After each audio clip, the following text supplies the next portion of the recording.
I'm so glad that you decided to view the devotion today, and I hope you'll be blessed by what I have to share.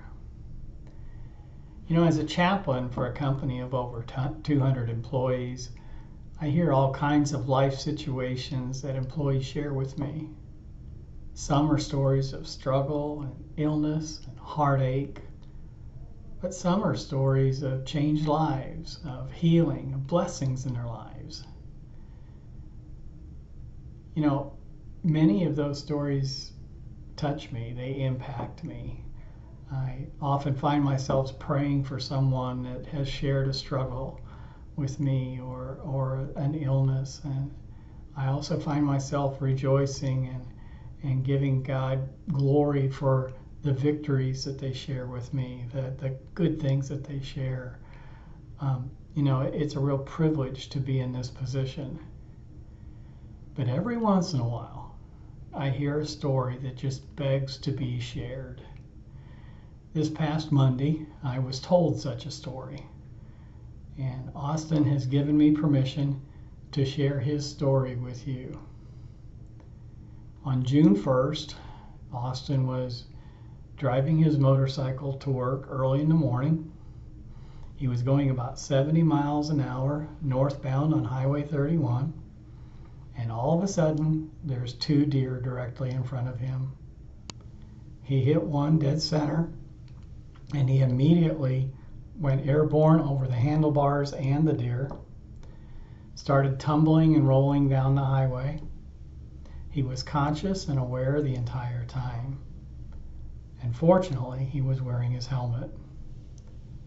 When he stopped, he looked up. He was close to the rumble strip along the median. He looked up and he sees a semi that has veered into the passing lane to avoid a car that had been stopping. And he had the presence of mind to roll off the highway into the median as the semi drives by. After that, he got up. He walked over to the edge of the highway and waited for the police and the ambulance to come. When they did arrive, they wanted to immediately airlift him to the hospital, and he explained to them that he was okay, he wasn't dying, and the ambulance would be fine. So they put him in the ambulance, they took him to the hospital, and when he got to the hospital, right away they performed a full body scan to see all of his injuries that he was going to have. And the only injury he had was a broken collarbone, but that did require immediate surgery.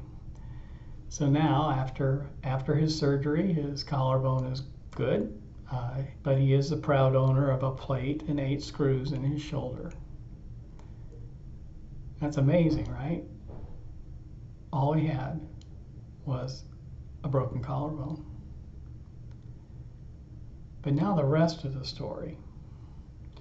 When I said that was his only injury,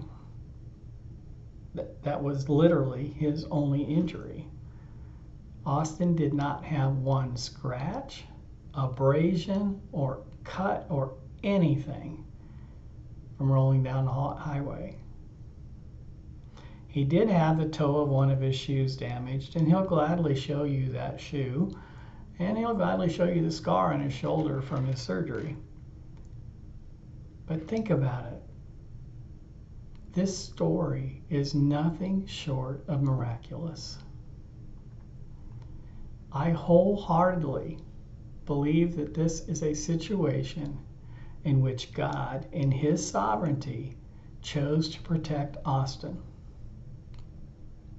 I can't begin to explain God's reasons for intervening in the way He did, but He did. For Austin, think about this, for Austin to become a 70-mile-an-hour projectile flying through the air, hitting the pavement, rolling and tumbling until he stops, and he walks away without one scratch, not any road rash, no cuts, nothing. That's amazing. For Austin to be able to roll off the highway after that and avoid being hit by the semi That's God's protection. For Austin to only have a broken collarbone is God's protection. You know, I'd like to share 4 passages from the Bible that speak to God's desire to protect his people. From Ezekiel chapter 34, verses 11 and 12.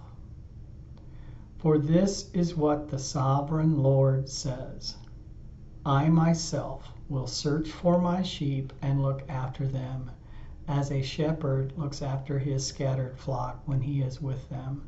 So will I look after my sheep. From Psalm 68, verse 20. Our God is a God who saves. From the sovereign Lord comes escape from death. Psalm chapter 34, verses 7 and 8. The angel of the Lord encamps around those who fear him, and he delivers them. Taste and see that the Lord is good. Blessed is the one who takes refuge in him. And from Proverbs chapter 3, verses 21 through 26. My son, do not let wisdom and understanding out of your sight. Preserve sound judgment and discretion. They will be life for you, an ornament to grace your neck. Then you will go on your way in safety, and your foot will not stumble. When you lie down, you will not be afraid. When you lie down, your sleep will be sweet.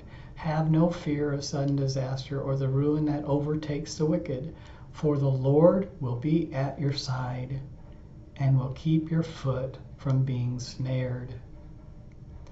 I referred to the word sovereignty, and it may not be a word you're familiar with. You know, I looked up a definition on Wikipedia, and it says sovereignty of God is the Christian teaching that God is the supreme authority and all things are under his control. And from Easton's Bible Dictionary, they define it as God's sovereignty as his absolute right to do all things according to his good pleasure. I absolutely believe that God is the supreme authority over everything. I stated earlier that I can't begin to explain the reasons for God intervening the way he did, but he did. The scriptures I just read a moment ago do not give us a way to control God's interactions with our lives. We can't control God. But they do give us some insight into God's desires for us. First one, God desires to look after his sheep. Those that believe that Jesus Christ is Lord and Savior are considered as God's sheep. He desires to look after us. He desires to save us. He desires to direct his angels to be involved in our lives. He desires to protect us as we desire to know him better. On June 1st, God desired to intervene and protect Austin from what would typically have been a much worse scenario, possibly even his death.